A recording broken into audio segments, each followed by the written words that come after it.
네, 안녕하세요. 끝판대장입니다. 오늘도 구독과 좋아요, 알림 설정, 그리고 댓글까지 부탁드리겠습니다. 자, 지금 이 꼬리가 보이시죠? 이 꼬리가 뭐냐면, 비트코인이 왜 이렇게 떨어졌지? 싶으셨을 텐데, 이게 이제 그겁니다. 테슬라가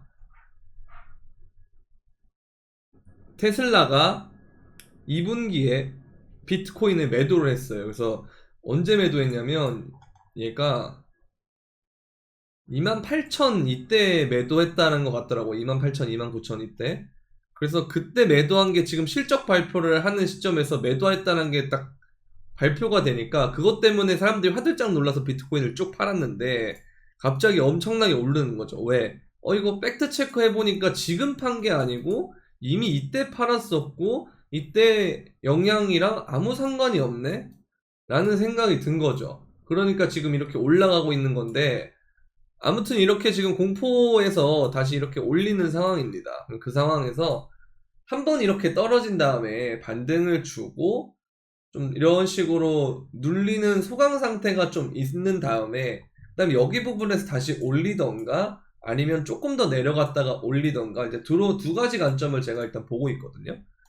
그렇다는 건 이렇게 갔다가 내려가더라도 그럼 얘가 이런 식으로 올라올 테니까 이 정도 가격대면 괜찮다라는 거죠. 그러니까 뭔 소리냐면 22,000대부터 위에서는 23,000 초반에서 22,000 이 사이는 굉장히 좋은 가격대라고 볼 수가 있는 겁니다. 그래서 이렇게 보고 있고 여기서 눌렸을 때 저는 눌림에서 롱을 보고 일단 요 위에서 한 번 정도 올라온다 그러면 저는 숏 관점을 먼저 볼 것 같긴 하거든요. 그래서 이렇게 지금 보고 있다라는 거 이렇게 보시면 될 것 같고요. 이렇게 잘 가다가 화들짝 놀래서 쭉쭉쭉쭉 알트들이 빠진 이 상황이 사실은 좀 기회긴 해요. 그래서 이 부분도 여러분 잘 보시면 될 것 같고 비트코인이 지금 영상을 찍는 와중에도 오르고 있는데 지금 일봉상으로 이렇게 갇혀 있거든요. 60일 이동평균선과 5일선 이동평균선이 이렇게 갇혀 있으면 보통 하루나 이틀 정도 이러한 무빙을 박스권을 보여주기 때문에 이 안에서 여러분들이 하단부에 갔을 때 매수를 노리고 상단부에 갔을 때 뭐 선물하시는 분들은 숏이 손익비가 좋겠죠. 자, 어제 이렇게 24,200이 올라올 때 보시면 여기 부분에서 24,200 올라올 때 여기죠? 여기 부분에서 이렇게 숏을 쳐가지고 이렇게 익절이 난 상황이에요. 여기서 익절이 난 상황인데 그 다음에 이제 다시 올라와가지고 지금 이렇게 올라오는 상황이긴 한데 일단 여기서 상황을 조금 더 보고 제가 보는 그림은 15분봉에서 이렇게 보게 되면 얘가 여기까지 이렇게 튀기는 했는데 뭐 한 번 더 튀면 이 정도까지는 올라올 수도 있을 거라고 보긴 하지만 그래도 좀 이러한 형태의 무빙이 나오면서 이렇게 내려다 주면 그러면 한 여기서 23,000 구간에서 또 좋은 자리가 올 거라고 생각이 들거든요. 그래서 여기 자리가 될 수도 있고 그 다음에 여기서 또 밑으로 떨어지게 되면 아까 말씀드렸던 22,000대 여기 매물대를 보시면 된다라는 거죠.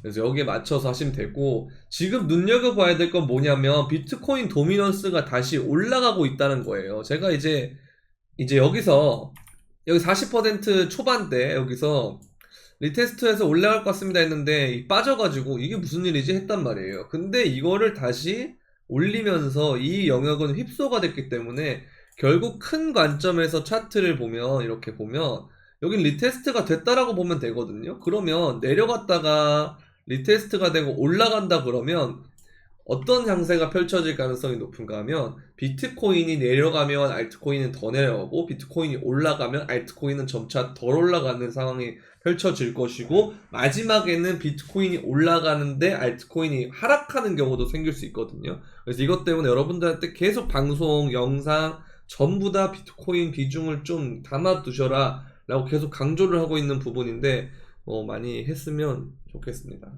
아무튼 이게 계속 되고 있다라는 거, 지금 리테스트가 되고 도미넌스가 올라갈 만한 그런 요소를 갖췄다라는 거, 이거 굉장히 중요한 부분이니까요. 잘 참고해 주시면 감사하겠고, 테슬라가 어쨌든 2분기에 이 쿼터죠. 그러니까 9.36억 달러의 규모를 현금화를 했다. 이렇게 하면서 비트코인 보유량의 약 75%를 매각을 했다. 이렇게 돼 있거든요.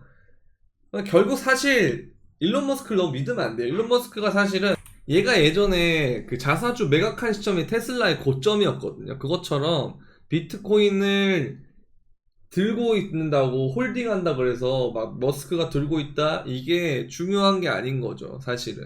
근데 어쨌든 제가 판 다음에 비트코인이 크게 하락을 했고 2분기에 매도를 한 거기 때문에 지금하고는 전혀 상관이 없는데 이 현금화했다는 걸 보고 머스크가 현금화했다라는 것에 놀래서 화들짝 매도량이 나왔다라고 보고, 근데 팩트 체크를 해보니까 2분기라서 전혀 관계없는 시점이기 때문에 다시 이렇게 올리는 상황인 걸로 보여져요. 그러나 말씀드렸던 것처럼 차트상으로 보면 얘가 이러한 과정에서 다시 올려주고 가면 좋은데 그게 아닐 가능성이 좀 있어가지고 이 부분만 조금 조심하면 돼요.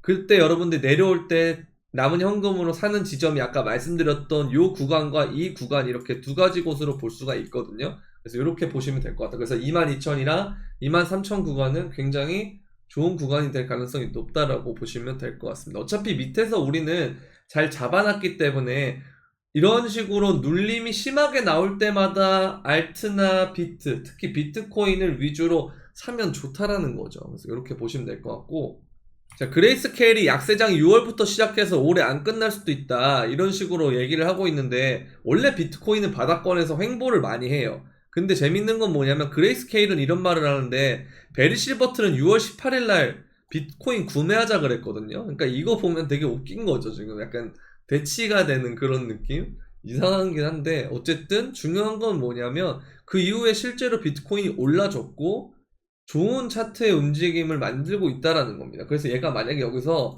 저항을 받던지 아니면 이렇게 올라가서 저항을 받던지 이렇게 떨어져도 결국에는 이 바닥권에서 횡보하는 영역이기 때문에 여러분들이 이제 좀 그 공포감에서 조금 벗어날 필요는 있지 않느냐라는 그런 생각이 듭니다. 그래서 뭐 여기서 저항을 받고 이렇게 떨어진다 그래도 계속 이렇게 횡보하는 과정이니까요. 오히려 이런 것이 여러분들이 장기적으로 코인을 잘 긍정적인 부분을 본다면 이렇게 움직임이 되는 게 훨씬 더 좋은 거예요. 개수를 더 늘릴 수 있으니까. 그래서 항상 주요 저항이나 이런 게 있을 때 제가 이제 계속 매도 시그널을 간간히 드리는 이유가 개수 늘리게 하라고 그런 거거든요. 그래서 주요 저항마다 제가 좀 비중 덜어야 될 것 같습니다 하고, 풀코인, 뭐 풀현금, 차라리 풀코인 이 얘기를 하지 풀현금 이런 얘기는 잘 안 하잖아요. 그래서 요런 때 이제 매도 시그널을 드리고, 선물방은 여기서도 이제 매도 숏을 쳤었고, 이제는 요 위에 오면 숏을 단기 숏을 볼 것 같고요, 내려오면 롱을 볼 것 같거든요. 그래서 그렇게 대응하면 될 것 같아요. 그래서 뭐 혹시나 여러분들이 뭐 매매를 하는데 현물 매매를 하는데 힘들다 그러면 멤버십에 도움을 받을 수 있고요. 멤버십은 구독 버튼 옆에 있는 가입 버튼 눌러주시면 되고, 그리고 선물방을 이렇게 따로 운영을 하고 있는데 둘은 별개입니다. 선물방은 영상 설명란에 있는 비트거래소 가입 링크를 통해서 가입을 하신 다음에 여러분들의 시드를 800USDT를 입금을 해주시고, 그 다음에 그 밑에 선물방 가입 신청하는 구글 폼 링크가 또 따로 있어요. 신청 링크가 따로 있거든요. 거기다 여러분들 UID, 이메일, 그 다음에 시드 내역을 보내주시면 그걸 제가 확인을 하고 아까 보여드렸던 이 선물 브리핑 텔레그램 방 여기다 이렇게 초대를 해드리도록 하겠습니다. 이제 보면 최근에 한 번 정도 손절이 나고 그다음 거의 다 이렇게 잘 맞고 있거든요. 그래서 여러분들이 이제 좀 도움이 될 것 같아서 말씀을 드리는 거고, 현물은 멤버십은 이제 이런 식으로 가거든요. 멤버십도 이런 식으로 픽이 나가고요. 그 다음에 비중을 어떻게 조절해야 되는지, 매매를 어떻게 해야 되는지 이런 것들이 나오니까 여러분들 많이 참여해 주시면 감사하겠습니다. 네, 도움이 되셨다면 구독과 좋아요, 알림 설정, 그리고 댓글까지 부탁드리면서, 자, 마지막으로 기술주들이 잘 올라가고 있다라는 거, 제가 방송 중에 계속 말씀드렸죠. 경기 침체니 뭐니 모든 사람들이 알고 있는 부분 때문에 제가 조금 매수할 타이밍을 좀 잡고 있다, 주식에 대해서 관심을 갖고 있다, 요즘에 이럴 때 좀 관심을 가져야 될 것 같다, 이 말씀을 드린 게 저번 주인데, 저번 주부터 반등이 엄청 나오고 있고, 특히 뭘 중심으로 나오고 있냐면 기술주들을 중심으로 나오고 있다라는 거죠. 그래서 이 부분도 잘 참고해 주시면 감사하겠고, 많은 애널리스트들이 지금 현금화 포지션을 지금 잡고 있거든요. 펀드 매니저들이 그런 포지션을 잡고 있거든요. 그렇다는 건 정말 시장에서의 지표가 굉장히 공포에 찌들어 있다라고 보시면 될 것 같습니다. 그래서 FOMC가 뭐 다가오긴 하는데 이걸 기점으로 뭐 안 좋게 가겠다라고 하는 게 시장의 컨센서스인데 오히려 이때 생각보다 별거 아니다라는 시장에서의 그 불확실성을 해소하는 그림으로 가면 그러면 더 가속화가 되는 반등이 가속화가 되는 그런 분기점이 되지 않을까 그런 생각이 듭니다. 도움이 됐다면 구독과 좋아요, 알림 설정 그리고 댓글까지 부탁드리면서 그럼